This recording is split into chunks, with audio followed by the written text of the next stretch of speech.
Hi friends, இது வரைக்கும் தானியத்திலிருந்து தான் மைக்ரோ கிரீன்ஸ் வளரத பார்த்துருப்பீங்க.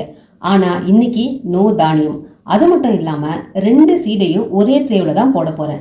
இப்ப நான் போட போற 2 சீடுமே காய்கறி வகையை சேர்ந்தது. மோஸ்டா இந்த 2 காய்கறியும் சில பேருக்கு பிடிக்காது. எங்க வீட்ல யாருக்கும் பிடிக்காது. அப்ப என்ன பண்ணலாம்? மைக்ரோ கிரீன்ஸா தான் மாத்தி கொடுக்கணும். இந்த பக்கம் நீ ஏன் வரக்கூடாது? நானும் வரமாட்டேன்ற டீலிங்கோட ட்ரேவை சரிபாதியா பிரிச்சாச்சு.